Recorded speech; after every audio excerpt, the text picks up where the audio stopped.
Hey everybody, it's Dr. Brooke Goldner from Goodbye Lupus, welcoming you now to Wellness Wednesday.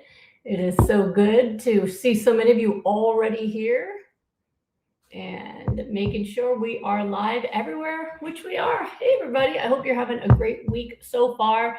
It's hump day, you're almost through the whole thing. So what I do every week, if this is your first time, is I come on to help the public as a public service, to answer questions about health, optimal nutrition for disease reversal, happiness, all the things that can make your life better. It can't substitute for medical care. I can't even see you. That's usually the first thing people say to me, like the person I saw today is, oh my gosh, I'm used to looking at you, but you can see me now. I'm like, yes, I can, right? So can't see you. I can't diagnose or treat you. I can give you some good suggestions based off general principles that you give me, but you've got to talk to your doctor about the decisions you make, especially changes to things that can affect things like medication, for example. So before we get started, I am going to do some Q&A today. I want to first give some props. There's someone who sent me an email that asked me to talk about it today. The email was called Lightning Quick Recovery from Stroke. And she let me know that her husband started out by actually reversing his thyroid disease with hypernourishment and a pressure ulcer that he'd been dealing with for a long time. And then not only did he say goodbye to pressure ulcer, he said goodbye to Graves' disease and thyroid eye disease.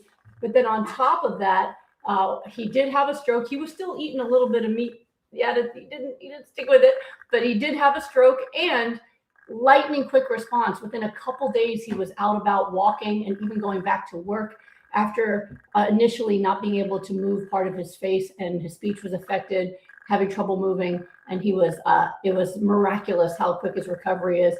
And they attribute it to him being on the protocol. His wife said, when he was in the hospital, she refused to let him eat the tray in front of him and brought salads with cruciferous and my smoothies to the hospital to help him get out as quickly as possible. And he's doing really well again. So I'm really, really happy for them. But they asked if I would share that. They want to give other people hope that whether you have a thyroid condition or wounds that won't heal, or even a stroke, which I have seen this happen before, you can recover and you can help your body and you can prevent them too. So I was really happy to see that. They have little kids, and it means a lot to them that that dad's doing well again. So congratulations, you guys, and thank you for the good news and the encouragement. As always, I encourage all of you who are here watching, who are on our protocol and doing really well, to post your celebrations in the comments. You know, I think for a lot of folks, they come here for that infusion of hope and to know that, hey, this is real, the information works. And when they see people celebrating, strangers from all over the world, it's just a really cool thing. And it's something that inspires everyone. Someone's asking, why is there 2 live streams on YouTube? There's this weird thing YouTube's doing now, or when you live stream, it requests that you send 2 streams. So one of them is vertical, which is optimal for phone, and one is horizontal, which is optimal for computer. So I'm just following what YouTube's asking me to do. I know it tries to go vertical for Instagram. There's a lot of things that's trying to happen right now. So that's why, but just choose the stream you prefer, whichever you prefer. Do you want to see my whole bookshelf, or do you just want to zoom in on me? Whichever one you like better, choose that one. So the other thing I want to talk about really quickly, I thought it was a really important point from someone that I just talked to today. And we were talking about actually her progress that she'd done on her own. So following my books and my online content, my free stuff that I teach every day, she was able to reverse dramatically her Graves' disease, that her doctor said there was nothing she could do. They kept demanding to irradiate or remove her thyroid. She refused to do it. And when she did my protocol for the first time, her TSH came up and she was able to lower her methimazole, and it was just a beautiful thing. But when she hadn't gone all the way to the end yet. Her antibodies dropped from pretty high down to just barely high. So from the 7s to the 2s, it's very exciting. And then she's like, all right, that's good enough. Let me eat some potatoes and other things, right? And so first of all, you're watching right now, congratulations on what you did. You should be so proud of yourself. And I want everyone right now who's dealing with thyroid disease to be inspired and motivated by that. And the thing that I think could be a learning point for all of us, and that's one of the reasons I like to do this, is not everyone can make an appointment with me, but you can still learn from each other, right? So one of the things that was important is she didn't have anything to look forward to celebrate the recovery besides being less stressed that I have antibodies, right? That the only thing she was looking forward to is when she could eat cooked food again. And so then when you are making food your goal, you're always going to have a part of your brain going, well, is now good enough? How about now? It's cold out. How about now, right? There's always going to be some part of you that's waiting to go off plan, which means you might abort your recovery before you're finished. It's like running a race, and then when you can see the finish line in sight, you're like, that's good enough, and then you walk off the track, right? And what I've seen with thyroid disease specifically, Graves and Hashimoto's, that there are folks whose antibodies only come down on the raw program, and then when they eat cooked food, they stop going down and even can come up a bit.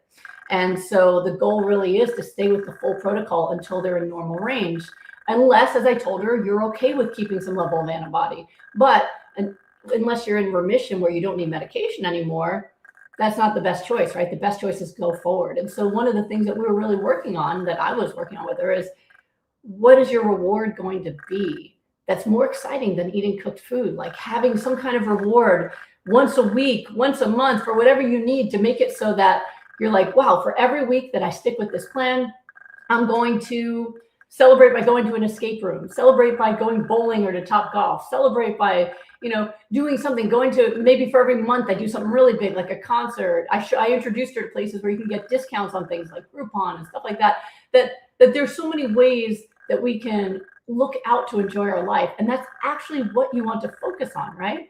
Because if it's only about food, then you're kind of just obsessed with food. And I don't want that for you, to just be like, it's just about cabbage and broccoli and this is my life, right? I don't want that for you. I want it to be that I love eating cabbage and broccoli and all these things because it gives me the energy and health I need to go enjoy my life. So what are you doing to enjoy the life? Don't make the food the joy. Make the experiences the joy, because that is the reason to do all this, right? Why does it even matter if you eat raw or if you cook or anything like that when you have a life that's really fun and exciting? But if you're just kind of home and you're just looking at your plate every day, fantasizing about when you get to add more stuff to it, that makes it really hard to stick with it. And it makes you more likely to make a decision to stop maybe before you hit the finish line. So for all of you that are struggling with that, I know she can help you with that too, right? That if you go, okay, that's me too. How many of you are like, that's kind of me, right? Don't make it about the food. It's also what a dieter mentality is, right? Anytime I've ever been on a diet, back in my 20s, I did a lot of diets. And whenever I went on a diet, it was knowing that I was going to restrict now, but then I was going to eat it again once I hit my goal weight or goal pair of jeans or whatever I wanted, right? The dieter mentality is all about being strict for a short period of time, but you're going to give in and you're going to go back. Versus, I am now a person who eats this way. I'm a person who eats healthy. I'm a person who has green smoothies for breakfast and drinks all this water. This is who I am now. Why? Because it feels good, because it makes me healthy, right? For me, there's nothing better than that, right? I mean, next week I'm going to be turning 49 and I am fitter, healthier, more energized than I was 30 years ago. Right? That's not usually how it works for folks, right? But it's all because of the way I live my life. So that's so much better than what my favorite foods were when I started this whole thing, which basically was anything coated in cheese. So that's what I really want all of you focusing on, is the food is your pathway to the life you want to lead. And the way you reinforce it is by starting to lead that life now. Reinforce your good behavior with really great prizes, the same way you would for a kid that's trying to bring his grades up, right? If you bring your grades up, we'll throw your birthday party, at that place you want to go to, that arcade or whatever, or, something. Even little kids, you get stickers, right? What are your stickers? What are the things you're rewarding yourself with? Because if you don't reward yourself, everything kind of feels like punishment. And then you'll be like, might as well just eat something pleasurable since my life isn't. So I hope that helps all of you. We all have similar things that motivate us and things that catch us and bring us off plan. And when we can share with each other our stories and our successes to celebrate and inspire people, as well as our struggles, where people can relate and go, yep, that's also a struggle that I have. We're all in this together as humanity and can help each other. That's why I do this, right? Is that I already know what it's like to be sick and to become healthy. I mean, it's been over 20 years now that I've been free from lupus after over 12 years of illness and struggling, right? So I know what it's like to get there. I know how the path goes. And there's so many others that are doing it too, that are celebrating, like the woman who sent me the email today, and who are struggling too. And we can all be a part of getting better together, right? All right, let me look at what the questions are here. All right, let's see here. So, okay. Let's start over here on Instagram today. So, hey, everybody over on Instagram. All right, so A. Goldstein wants to know, can you go over salt requirements? I keep hearing no salt period. I actually answered this in depth last Wednesday. So I don't want to do as deep a dive now because the other folks who come every week will go, again with the salt. Short version, salt is a necessary electrolyte. Most people in society are overdoing it. They're eating cups and cups of salt a day and all the processed foods. But if you don't get enough salt, you can actually have a lot of health issues. One, it's needed as an electrolyte for muscle contraction from your muscles in your legs that can cramp up if you don't get enough salt. It's also necessary for conductivity of other muscles like your heart muscle. It also can cause things like fainting and seizures. So you do need to have salt in your diet. So if you go to no sodium and you're drinking a lot of water, all of these bad things can happen. So for most folks, about a teaspoon of salt a day meets their needs for sodium to keep their levels where they need to be. There are some exceptions. There's people like in kidney failure, for example, who they can't regulate their water in their bloodstream. So salt just makes them have swollen ankles. Those folks will have to decrease it, not because they don't need it, but because they can't concentrate it correctly in their bloodstream. So they can only restrict water to try to keep sodium where it needs to be. But for most of us, you're drinking all this water. I mean, I'm on my second refill of this today, and it's 80 ounces, right? If you're someone who drinks a lot of water, as you should be for optimal health, then you need to have some sodium in your diet too. And that's the answer. There have been too many people now who have come to me and said that they listened to another doctor that said salt is bad. They stopped all sodium and they got a concussion from falling down. It's just not necessary. The whole idea of, one of the things that people were saying years ago that some still do, but very few, is the whole idea of like SOS free, salt free, sugar free, oil free.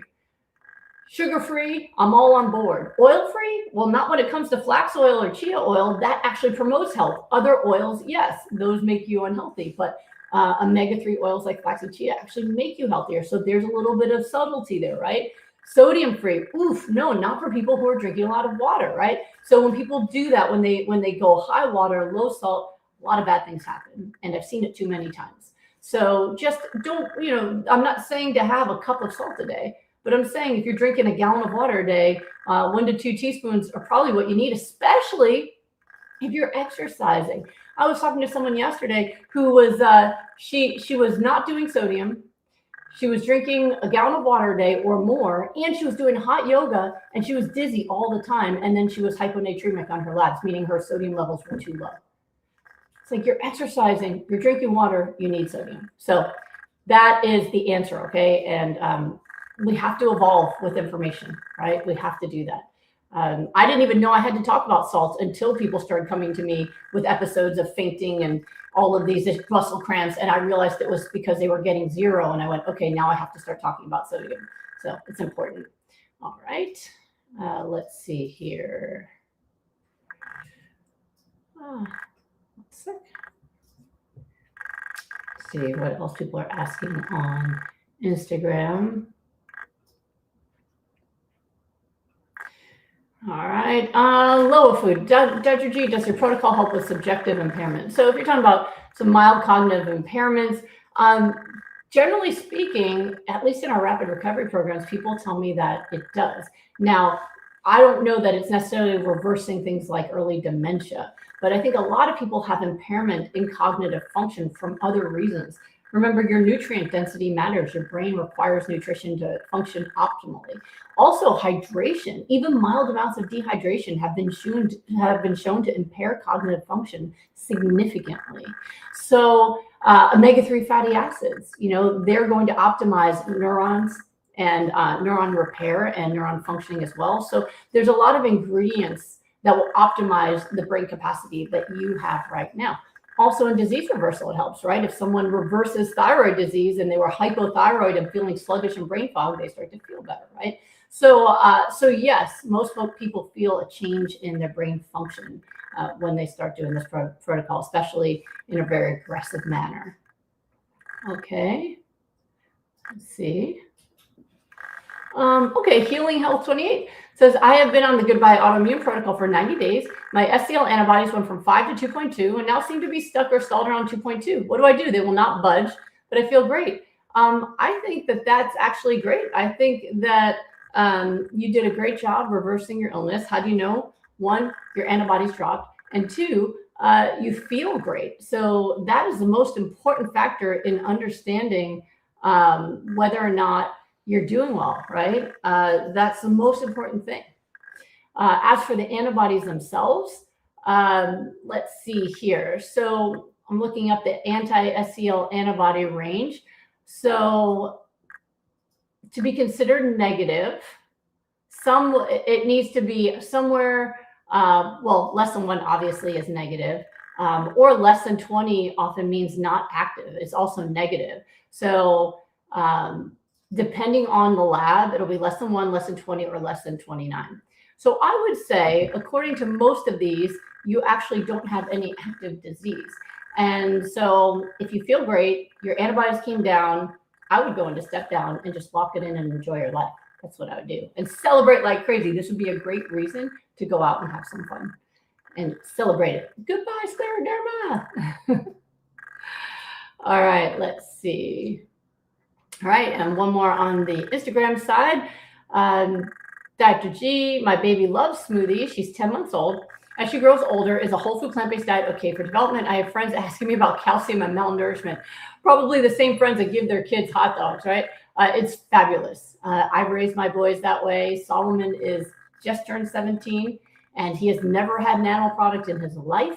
And he is tall. He's taller than me. He's now like 5'11". He's extremely smart, top of his class, and is in every way extremely healthy. From blood pressure, he doesn't get sick. He never even got COVID, and he goes to public school. So I would say that I have tested this, and it is healthy. I mean, my son Alex is a healthy boy too. So and I'm not the only one. We have lots of people around the world who are plant-based, who are raising plant-based kids, and they're healthy. I do think malnourishment is an important thing to consider in raising children, but not the way we raise them. I think generally that's the problem, because kids nowadays on the standard Western diet are sicker than they ever were. And it's really getting bad. I mean, number one, we're seeing autoimmune diseases in kids as young as 2 years old. When I was 16 diagnosed with lupus, they told me I was young to have lupus. Not anymore. Number two, we are getting diabetes and high blood pressure and high cholesterol in young children, elementary and middle school children. That didn't happen before. When I was in medical school, we called type 2 diabetes adult onset diabetes. And now we had to rename it type 1 and type 2 because children are getting it now, right? And on top of that, we are seeing now kids that, well, I guess they're not kids anymore, young adults in their 20s are suddenly having a surge of things like colon cancer, breast cancer, things that we used to see in older people. And these are all folks eating the standard Western diet. So I would say if you really want to have children that are healthier and that are not going to follow this devastating path that other children have, the best thing you could do is give them a hyper-nourishing plant-based diet. All right, let's go over to YouTube and see what folks are asking on YouTube. Okay. All right. Leviticus 20:13 says, I eat a lot of flax in my diet, but also a lot of other nuts. My omega-6 to 3 ratio is about 2. What's the best value for this ratio? I don't really go by the ratios because those tests are very inaccurate. So I really go by level of health. If you're getting flax and chia seeds in your diet, you're also eating some nuts and seeds, and your health is great, there's really nothing to fix there, right? When people are trying to rapidly reverse disease and get their omega-3 levels up as high as possible, then yeah, I go, you know what, lay off the nuts just for a little bit, and let's get the omega-3s up with the flax and chia. But then in remission, you can add those back, and they actually have a lot of great nutrients in them that will help you with health maintenance. So no problem there. All right. At 7Gen8 says, hello, Dr. G. Please help with tips to identify when we're self-sabotaging versus food addiction when working on staying on the Goodbye Autoimmune protocol. Also, how to overcome. Thank you. So they're kind of the same, right? So when you're an addict, your brain will find ways to sabotage you. And it's one of the most common reasons that people sabotage themselves. So when you look at self-sabotage, right?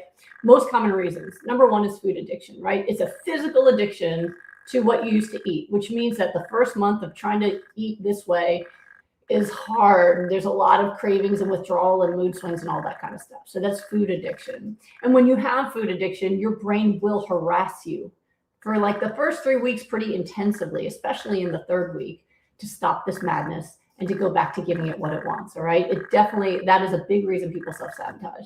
Another reason people self-sabotage is what I was talking about earlier, which is they haven't replaced the high. So if you normally come home from work and you have a glass of wine and some cake or something, or cheese, you're getting dopamine hits that are really high, and that's a drug that your brain has been enjoying.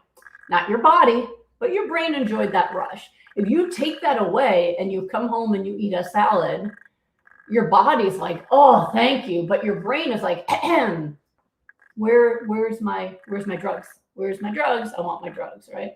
So if you, and again, this is related to food addiction, that's what I'm saying. But if you can replace the high, where you give your body hits of dopamine every day, then you will find that cravings are far less.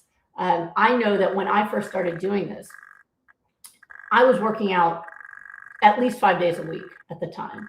But sometimes I'd take a day off, on the weekend from working out, or recovery day. On the days that I was going to gym first thing in the morning and getting an intensive workout, I was getting intense workouts.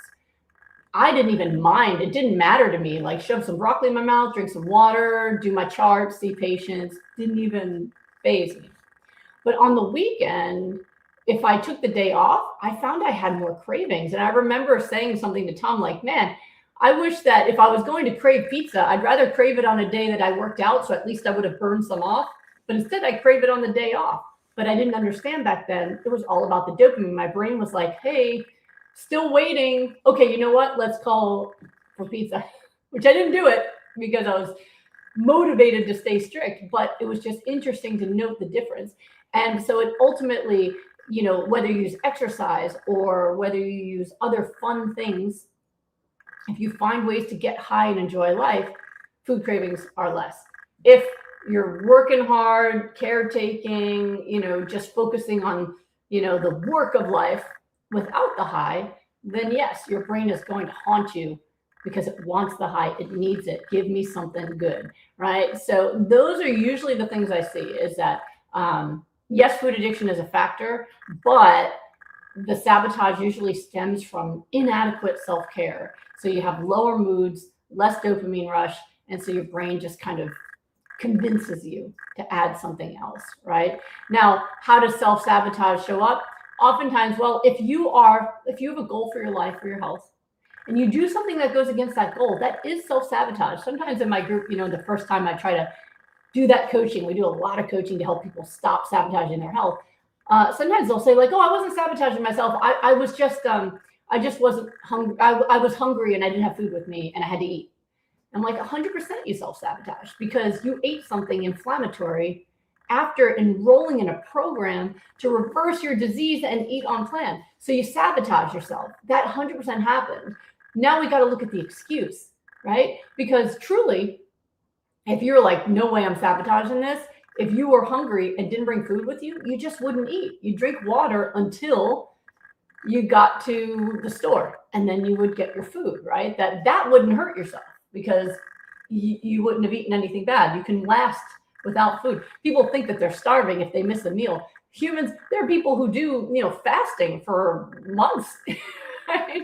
Whether it's with juices or with water or stuff like that. And I'm not a person that recommends fasting. I'm just saying our bodies are designed to be able to withstand not having, 3 meals a day. We can wait a few hours. So that's just one example where the self-sabotage component is if you do anything against what you want for your life, even if it's something else, like my goal is to get a 6-pack, but then I didn't go to the gym. Why? Well, I was tired. Okay, that's the excuse.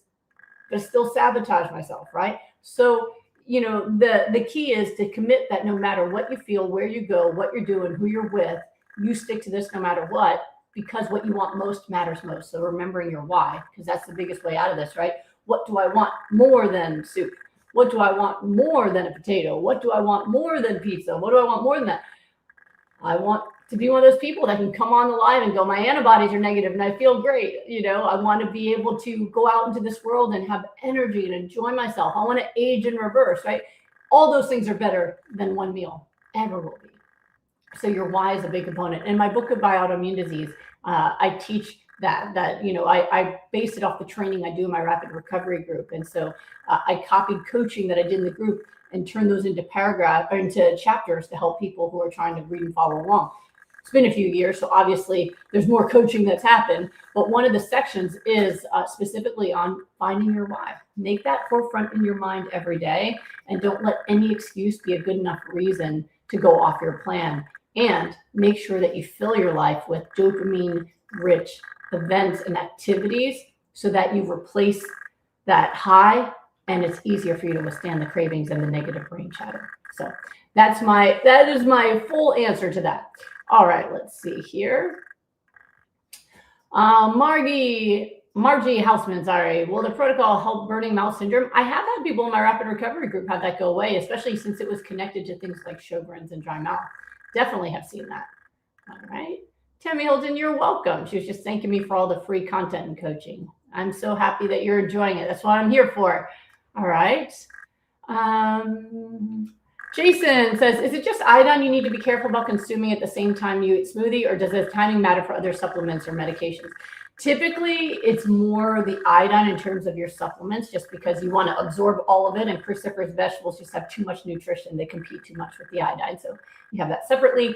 But for other things, not necessarily, no. There are some medications where they don't absorb or work properly if you eat certain foods at the same time, and usually they're healthy ones. So you might want to talk to your doctor about that in terms of like, can I take this, with this food or without this food? For certain medications, like people who are on Coumadin or warfarin, they actually have to raise their dose of medication to be able to eat healthy to reverse their disease, to be able to get off the medication. So those are things you have to look out for. Oh, thank you, Shelly. You're welcome. There you go. There's Maine Coon Mama Nicole. Always happy to see this. Dr. G, thanks for saving my life. I love seeing you here, and I hope you're enjoying that life. You're welcome. Let me see here. All right. Let's go down to Facebook.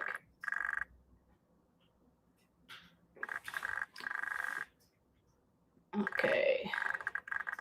Robin wants to know, thanks for all you do. Is it okay to supplement L-leucine on the Goodbye Lupus protocol if kidney function is good? I don't see any reason to do it or not to do it. I would talk to your doctor about whether or not it's necessary.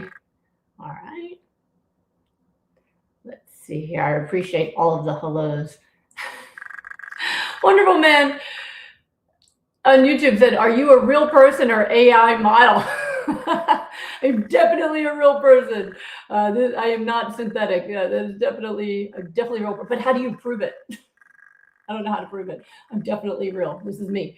Let me see here. Hi, Willabelle. Thank you. Thank you, Jeannie Camacho. Nadine, hi, Dr. Goldner, you're the best. Thank you. I've been watching these lives forever and happily have been nourishing for years. Any tips for thickening hair and nails? Typically, when you're well nourished, that just happens. Most of the folks that I work with, that's the first thing they notice is their nails start growing, their hair is growing. Mine never stops. I have to keep going back. It just grows. Your hair growth is usually a sign of your health. If you're having a problem with it, I'd be looking at things like your thyroid, make sure your thyroid functions where it needs to be, make sure you're getting your iodine intake that you need so you're not slowing that thyroid down. It could be some is genetic. Some people have thicker hair, thinner hair, so I'm talking about if there's a change in it. You can try things. Sometimes if people are deficient in things like zinc, for example, that can affect it. Biotin is something that can potentially help. But optimizing your nourishment is number one. If you think that's all there, then I'd be looking at, maybe test your zinc level. Or you can try a supplement that has biotin and zinc, for example, and see if those help. But generally, when you have a healthy diet, the first thing that starts accelerating is the growth of your hair and nails. So hopefully you see that, Nadine. All right, let's see. Tabia says, this is my first time joining the live. Welcome. I'd like to know if the water I use in my blended greens counts towards my total water intake. Absolutely. So you can fill up your big water jug, and then when you go to make your smoothie, you pour it right out of that jug because it totally counts. All right. And then Karen says, I have two questions. Can you pour cold pressed flax oil on cooked potatoes when you're on maintenance mode? Will the oil still work when mixed with cooked veggies? You're going to oxidize it. Whether or not it harms you, I don't think so. But there's not really the same health benefits to oxidized omega-3s. So I wouldn't use it for the benefit, that's for sure, because it oxidizes pretty quickly when exposed to heat. Do our home kits for drawing blood and sending to the lab good replacement for the blood tests we need to do in the forward protocol? I do not know. My guess is if they're able to take your blood and give you the result, that it's going to be useful, but I think that's probably very dependent on the company. I'd be looking at reviews and find that out. So yeah, I don't know. I don't know the answer to that. Let's see here.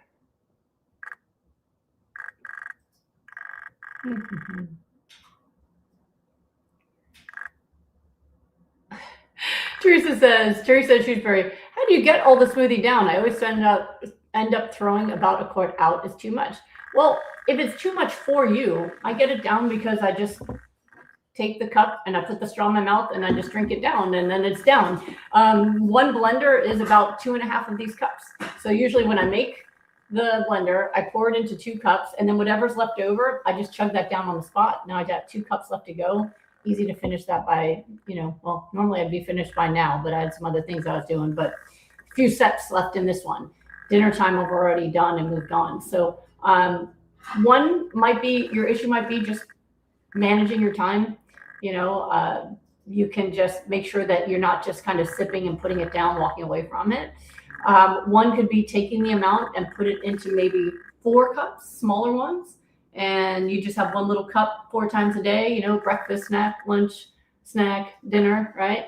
That's one way to do it. Or to solve the problem immediately, just make 3/4 of the amount and then eat the rest of your veggies with your salad. So if like I can't finish the full amount, but I can finish 2/3 of it, then make 2/3. Drink that, and then the rest of the high nutrient vegetables that you would eat to hypernourish, just eat that as a solid. You can do it without smoothie at all. The smoothie is just a convenient way to get it in, especially for people who don't like raw vegetables. It tastes like fruit. They can drink it down. But if you don't like smoothies, there's no reason you have to do that. In my book, Goodbye Lupus, Hello Delicious, we have tons of recipes that don't require smoothies at all. The person I just talked to, she's addicted to the buttered popcorn dip, where she's just eating cauliflower like it's her job. A lot of people have said that. The guacamole, as well as things like cruciferous lasagna, really simple, easy recipes where you can take heavy veggies that really make up that hypernourishment weight and enjoy them and not have to have more smoothies. So lots of ways to fix it. You don't have to use a smoothie. All right. Let's see here.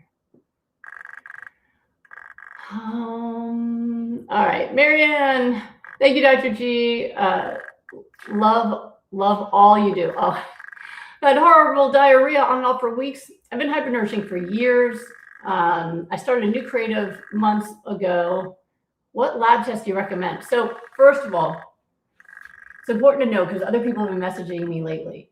If you have been eating this way for years, like Marianne has, and you suddenly get diarrhea, it's not because you're no longer can eat raw food. And Marianne's not asking that, but I'm bringing it up because there is apparently a bug going around right now, because I can tell when there's a stomach bug going around because I'll get a wave of text messages from clients, because I give my cell phone out to everybody who works with me saying like, I don't know what's wrong with me. I used to tolerate the food and now I have diarrhea. And I'm like, you have a bug. So I know when it's all happening at the same time, there's a bug going around. So there's some viruses going around right now that are causing things like vomiting and diarrhea, unfortunately.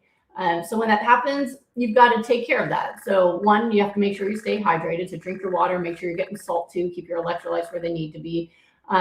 If you can't eat, so that's when I say it's okay to do a little bit of juice fasting to like calm things down. Go see your doctor if it continues, because sometimes you need to get treated. Sometimes, the bacteria or virus is winning, and maybe your doctor can help you with some treatments, maybe even with getting hydrated again. So, it could be that it was the new supplement or medication you tried, but it also could be recovering from a gastrointestinal bug, which even healthy people sometimes can get one. One thing that can help slow things down is really an L-glutamine supplement. I have seen for people who, sometimes after they get an infection, they will have like their bowel is too spastic. Like every time they eat, they just kind of go again, even though it's not as bad as before. It's still not back to normal, and L-glutamine is usually really helpful in that. On my Amazon list, I have the one that I recommend. So if you're watching this on Facebook, you would just click the link, like learn more link, and my Amazon list is one of those, and you'll see the L-glutamine that I recommend. So it's one like that, if not that one. You would take one scoop, which is 5 grams in the morning on an empty stomach, wait about an hour before eating, and that usually does the trick. If it's just the bowel needing to calm down and the infection's already cleared. Hopefully you're feeling better soon. All right, let's see here. Denise, will drinking the juice help my blood pressure? If you mean the smoothies, absolutely, absolutely. When we're in rapid recovery, which is my program, I work with people every day for 4 weeks privately or 6 weeks in the group. People with high blood pressure, commonly have to lower the medications even by 3 weeks in. So it's so important. Exercise and eating right, they still are the key. And doing it our way, if you do like the full Goodbye Lupus protocol, it comes down faster than it ever could any other way. And sometimes it's the only way. We had somebody in our rapid recovery group who just had high blood pressure, and she was a whole food plant-based person for years, went running every day, and still had high blood pressure. She could not figure out why. She's like, how can I have high blood pressure? I eat plant-based, I eat no oil, I run every day, what's going on? And so she joined the group just to see. By halfway through the group, her blood pressure was already normal. So it really makes a difference, and quickly, and that's always nice. I like fast, don't you? I like when things happen quickly rather than over years time. So yeah, try that out. All right, Smoothie Shred finally asked some questions here. So let's see here. Let's see. All right, Kathy says, hi, I was just wondering, is the nutrients in soils not like it was 20 years ago with all the pesticides now used on fruit and vegetables? Do you recommend using organic, especially those in the Dirty Dozen list? Thank you. Yeah, so one of the things, one of the reasons why hypernourishment requires such high levels of things like your, high nutrient vegetables, like cruciferous spinach, is because the soil just isn't as nutrient dense as it used to be, right? I bet if we did this 100 years ago, we wouldn't need anywhere near this amount to get people to that same nourishment level. Yes, and there are pesticides and things too. So to answer the question, yes, I do recommend you follow the Dirty Dozen Clean 15 rule. I think that's pretty good. And I usually do that too. There's stuff that really what the tests have shown, there's not a lot of pesticide penetration into the fruit, like bananas, avocados. They don't really absorb much. Then I'm not as concerned about if I don't eat organic. But with things like my greens, the vegetables that are just sitting there in the soil, especially tomatoes, things that really absorb more of the pesticides, then I try to use organic. Although I don't care if I go out somewhere and have a salad, I'm not worried about it. But for purchasing, yeah, I try to get at least the high nutrient vegetables. I try to get those organic. All right. Well, Emily wants to know, how do you find the good in people, and how do you deal with the expectation of medicine to sacrifice your own health for others? The culture I've experienced in hospital labs. I've wanted to go to med school and help people since I was 11 years old, but when I see the hateful things people do to each other and animals, and also hard when most people have no interest in changing their food or lifestyle. All right, Emily, what I'm hearing from you is a sense of hopelessness that somehow you can make a difference or that people will change. The key is that you don't need to do this for anybody else but yourself and the people who need you, right? The people who are on the live right now, these are the people who want to hear what I have to say, the people who are ready to do the work and to change their lives and to take back their health, right? Those are the people that I'm here for. Now, there are many people around the world that are not ready for this message, that would, even deny it or say negative things about me or the work I'm doing or any of those things. I'm not here for them. I'm here for you. And so if you're going into a helping profession, you must understand that you're not there for everyone. You're there for the people who need you. So how do you do that? One, you become the best version of yourself. You need to stop worrying about what other people are doing or thinking and start working on becoming the person you want to be. So what are you doing? If you feel like you're doing the best you can for animals and the planet and you're taking great care of your health, that means you're going to be a shining beacon for the people who need you the most, right? That's the best we can do in this world. And, in terms of finding the good in people, well, I love people. And I believe, one, that everyone is doing their best, even when they're doing badly. So sometimes people will do negative things and it's still their best based off of what they've been through, their personal traumas, their other relationships, their level of health and nutrition. But everyone out there, I think, is just doing their best. And that doesn't mean that they don't need to do better or that their best is good enough to maybe participate in my life, right? I mean, I do have boundaries where not everybody out there gets to, hang out with me in my house or do things, because if their energy isn't good, if they're going to be negative, if they're going to be harmful in some way in my life, then I can love them from a distance and say, I wish you the best in your life, but please don't participate in mine, right? So boundaries are a way that we can keep ourselves safe from people who maybe are not well enough to be by our side. But that doesn't mean I don't love them the same. I love them and wish them well on their journey. But right now, where they are on their journey isn't enough to be in mine, right? So that to me really helps. I mean, I've worked with people who, will lash out. I mean, being someone who works with folks with trauma, there are folks who I know I'm doing everything I can to help. I'm being extremely positive and loving, and they will lash out because any correction, any feedback feels like an assault and attack because their whole life's been an assault and attack. And I'm able to stay by their side in a loving space because I know everything they say when they're lashing out has nothing to do with me. It's them reliving their pain. And I also know by staying there and listening as a helper, as a healthcare provider, or even as a coach, that I'm showing them that I'm not scared of it and that they won't repel me, that I'll stick with them. So I think also it's disengaging what people say and do from your own personal sense of yourself. That how people treat you is a result of what they've been through in their life, not really anything to do with you. So I know if someone attacks me when I know I'm in a loving space, it has nothing to do with me. It has everything to do with them. And as a healthcare provider, I think, wow, if someone can act this way towards someone who's trying to help them, they must have a very lonely life.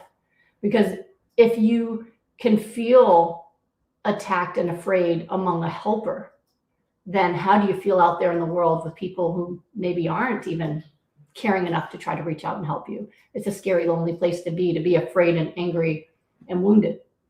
So I think compassion is the other place that helps me just always love people, is I have compassion for people and what they're going through. I have a lot of empathy, and I know we're all doing our best. And some people's best is amazing, and some people's best is really bad. But that means that they have work to do. They have things to discover in their journey, and their journey is different than mine, and it's different than yours. So conclusion, do the thing that makes you happy, become the person that you're proud of, and you will attract the people to you who are ready for your message. And if people come at you in a negative way, let them have their journey and learn the lessons they need to learn, but you don't have to take it personally. that's the summary. I hope that helps you, Emily. Go do the thing you felt called to do. If you felt called to be a doctor, go do it. Find your path. You know, there's people who need you. All right, let's see here. Bonnie wants to know, I was taught chia and flax need to be soaked before eating for total absorption. Am I wrong about this? I mean, I haven't seen it be necessary for the changes we see in people's health. It's totally fine to soak them first. But for example, you know, you put them in a blender and you blend it up, right? Now you got this big blender full of stuff. The first dose has fresh blended seeds. You're going to absorb some of that, right? The rest of it is going to sit and get the water that is needed and get to be soaked. So I haven't seen it be necessary where people didn't get results until we soak the seeds. So I'm not concerned about it, but I don't see any harm if you want to do it that way too. All right, let's see here. Darlene, hi, Dr. G, kidney failure on dialysis. I started the Goodbye Autoimmune protocol. I'm wondering if it's okay to consume only 1,000 calories a day or if I should include several additional tablespoons of oil. So says I can get about 1,000 calories while staying in my potassium limit according to the 3 tablespoons of flax oil. I don't count calories on folks I do that protocol with, even in kidney failure. So what I normally do, which I can't do with you right here now, would be I'd look at what your labs are to determine how much you can take in of cruciferous. So if you're doing this on your own, you have to figure out how much cruciferous can I take in while still staying in my limits on potassium. Or some folks will take a potassium binder so that even if they're off a little bit, they're still in safe range between dialysis sessions.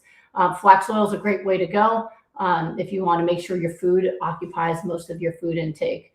But it's not really about calories. It's about how much we can get into you. And so for a lot of folks, especially on dialysis, they can't do 16 ounces a day, even with low potassium vegetables, because it's just too much. They might have to do 10 to 12 ounces or so. And what I normally do is, so most folks in kidney failure will do rapid recovery, although some see me for serial appointments, is that I will give them, here's your starting point, see your lab in a week.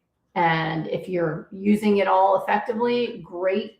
Maybe we'll increase it. If your potassium's high, we might decrease it versus the potassium binder, et cetera. But it really helps. It really helps. So the goal is, yeah, can you get off dialysis? That would be amazing. And even for folks who can't, what they find is they no longer feel depleted. They feel energetic. They feel good.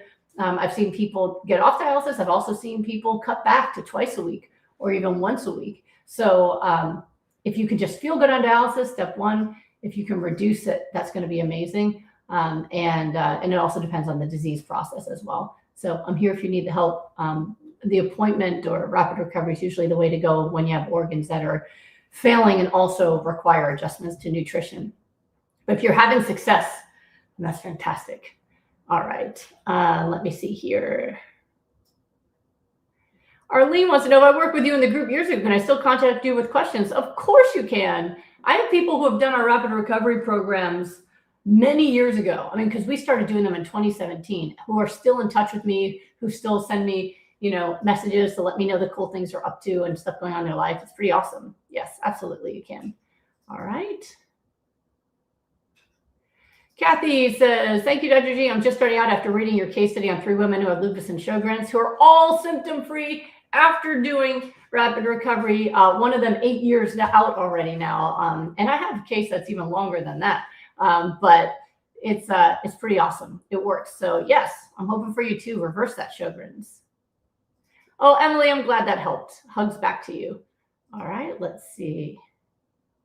All right, cool. That was all the Smoothie Shred's busy today. All right, let's see here. Back around to Instagram. All right. All right, let's see here. Oh, here's a good one. Oh, I love celebrations so much. You have no idea what it does to my heart to see people celebrating all the miracles they're creating in their life. It is just, this is stuff that I see in my world every day, but other people don't. And so it makes me so happy to share it. So here's someone, Lady of Light says, been a shredder, meaning our Smoothie Shred group in Facebook, which is a free community. Been a shredder for 8 years. I drink smoothies religiously, and I reversed glaucoma and hyperpigmentation. That is so awesome. And the cool thing is, that's actually just normal in our rapid recovery programs now, that people reverse glaucoma.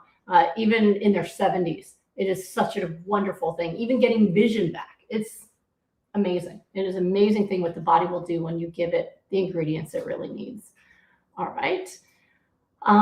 Let's see. Marla wants to know, hello, Dr. Goldner. My mom is 79. She started your protocol to heal her neuropathy. She's only able to drink half a gallon daily so far. She's having trouble going to the necessary all the time. Oh, that's so cute. The necessary. You gotta love it. So start where she can. You know, if she's getting results, having less of the water, fantastic. It's okay to start there for her, but make sure she's hitting the program in every other way. 64 ounces a day, at least she's not dehydrated if she does 64 ounces a day. And then maybe she can creep up as she gets adjusted to it. But it really does help with many types of neuropathy. So hopefully she's feeling better soon. All right. Cornwall hears a weird noise in the background. I don't know. I don't hear a weird noise. Maybe it's your background. It's not my background. I don't know. I have no idea. Let me see here. Kayla King says, I just got told I have lupus. I have borderline. What does this mean? Well, first of all, I'm glad you're here because just got diagnosed is the perfect time to just get rid of it and say goodbye to it, right? Borderline, my guess is you have low antibodies. So that doesn't mean that you have low symptoms, but low antibodies. So like they're just barely diagnosable. It's a great time to get on the Goodbye Lupus protocol, say goodbye to it, come back here and celebrate with us. I'm so glad you're here. Yes, Diana Solomon had a nice birthday. He had his friends over. He's the most low-key kid. Like he doesn't want parties and stuff like that. So he just wanted to have some friends over to vibe. So he had some friends over, they vibed. They played Risk. They played video games. Super. He has such a nice friend group too. So yeah, he had a really, really nice day. Thanks for asking. All right. ValZYBW said, I've had 0 antibodies for over 20 years. How do you know if you're healed or have totally destroyed gland? TSH is always under 0.1. If your TSH is under 0.1, then you have a working thyroid. I mean, how... That's so if you have no antibodies, that tells you it's not an autoimmune process. But if you think your thyroid is destroyed, your TSH being under 0.1 is a weird thing. That would sound more like hyper versus hypo. So I'm a bit confused. Usually though, generally speaking, if you have no antibodies and you feel good, you're in remission. That's usually what we would say, that you've reversed the disease. All right. Landis Dana says, how long do you wait until your numbers get enraged? I'm adding some cooked food. If you are in remission and your labs look great, first of all, you do something big to celebrate. Go book an escape room, a show, something. Have a great time, right? And then you can, slowly start to step down. Maybe add one new food every few days to make sure that you lock it in and don't have any other symptoms that pop up. All right, let's see what YouTube is asking next.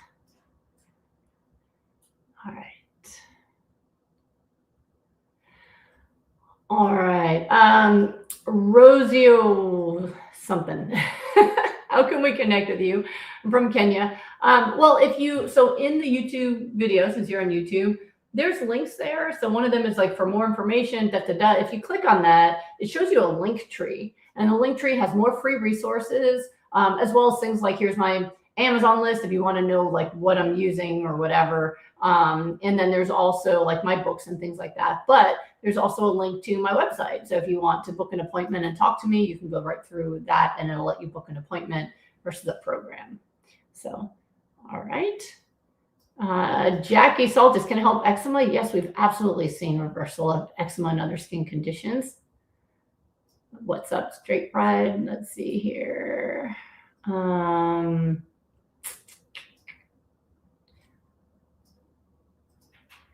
Live, work, clean. Should I reduce flaxseed if I have very thick gallbladder walls? No, I mean, you need the anti-inflammatory benefits, but you might want to spread it out to smaller amounts throughout the day to give your body time to kind of keep up with it. That's all I would do there. Still laughing about the AI question. Do I look like AI? Let me see. Hi, Brooke, my doctor mentioned you and told me you need to look into your protocol. That's so cool. I love it when people are referred by their doctors. It's just a wonderful thing. Very, very cool. That's also the reason why I love having doctors do my programs, because they get well, but then it also changes the way they practice. Same with nurses. We have a lot of nurses as well. So cool. All right. Yeah, I don't know. There's one other person saying they hear a weird sound. You check in, see if you hear a weird sound. I'll have somebody check and see. Hopefully it hasn't been the whole time. I don't know what that would be. We're getting to the end, so it's kind of too late to fix it now. Let me see here. M wants to know, I can't find any evidence to confirm my beliefs, but can pernicious anemia be reversed? Have you ever reversed it in a patient? Yes, with B12. Pernicious anemia means that you are deficient in B12 to a dangerous level that's causing you to have low blood counts. So you must use B12 to get that back. So for some folks, using oral supplements works. For a lot of folks, if they've gotten to the point of pernicious anemia, they'll use the injectable form. So it can be caused by many things, but deficiency of B12 is the issue. Why do people have that? For some people, it's insufficient intake. For other folks, their ability to absorb it through their gut has slowed down as they've gotten older. That is a thing that happens to people, and that they need to actually start using. One way to do it would be sublingual to go right into the blood vessels, and if that doesn't work, then the injections. But that's how you get rid of it. If you haven't replaced your B12, that is a really important thing to do. Sounds normal? Right now it sounds normal. Okay. I don't know what it was. I'll have to listen to the replay. Hopefully it wasn't so bad that you couldn't hear me.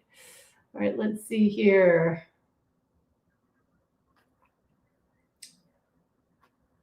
All right. Yeah, there was a few people, but you know what? It was like an hour ago when people were saying that there was a cricket sound. That is so weird. I have no idea. No, there's no cricket. Maybe it was something going on with the server or the internet or something. So hopefully it's better now. You've had to listen to a cricket the whole time. That's weird. I can tell you it's quiet in here.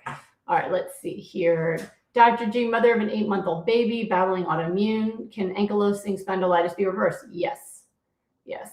So you've been doing it 3 weeks. Good. Go all in. Make sure you understand how to do it correctly. For any of you who have Facebook or are willing to do it, in our Smoothie Shred Facebook group, it's a free Facebook group. It's called Smoothie Shred by Dr. Brooke Goldner and Thomas Tadlock, so you know it's our group. If you look that up, in there we have updated guides where we explain the different protocols in detail and make sure that you know exactly what to do. All right. And Pam wants to know, do you recommend to take your vitamin D with vitamin K? Your Amazon shows D only. I have not found people need to do that on my program. Understand that you're getting what you need from K in the diet, and your body can convert it into the active form it needs to. And so people are getting so much of it in the diet, we have not seen them have to add it for their D. If you want to, go ahead. But yeah, I haven't seen that. Mona saying, turned 70 today, getting better every day. Happy birthday. Happy birthday. I'm so happy for you. All right, let's see. All right. Let's go back over to Facebook side.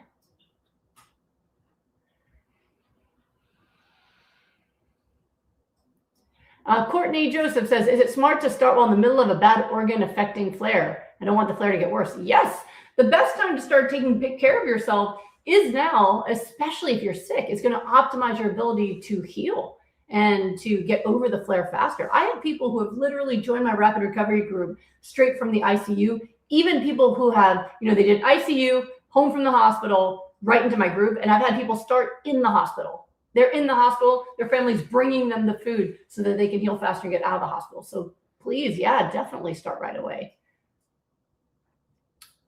Okay.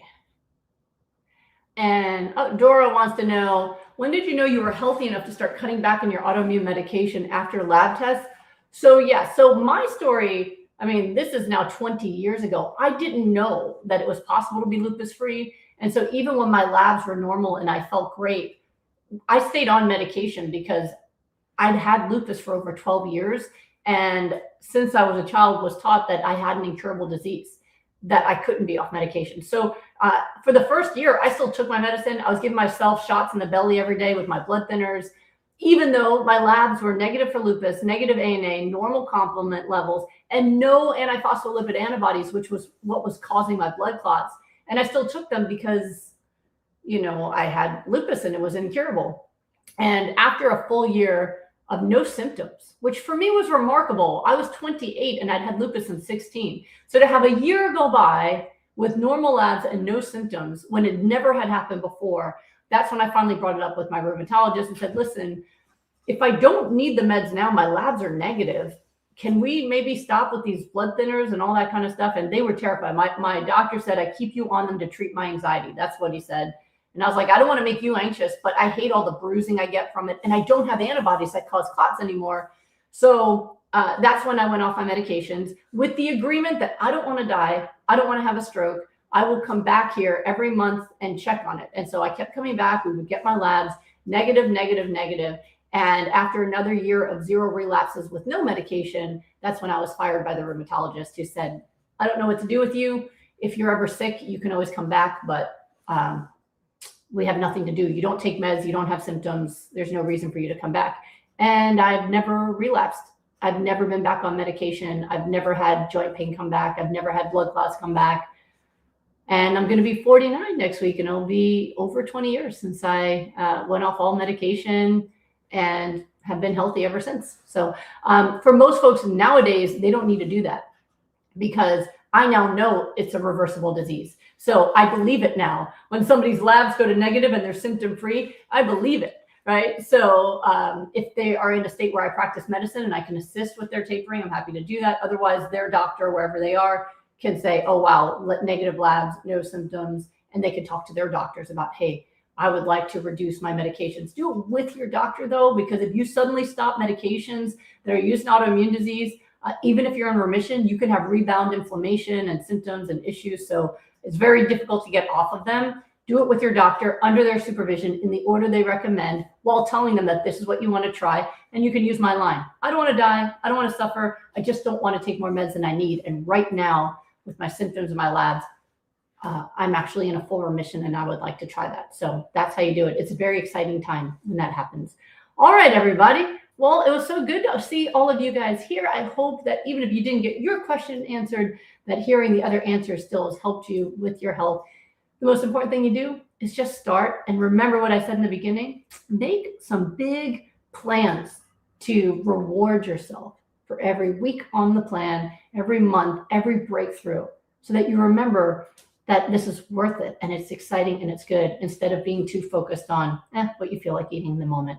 Feeling good is so much better than anything else you're ever going to taste. So I hope that helps you. I will see you all next week. Bye, everybody.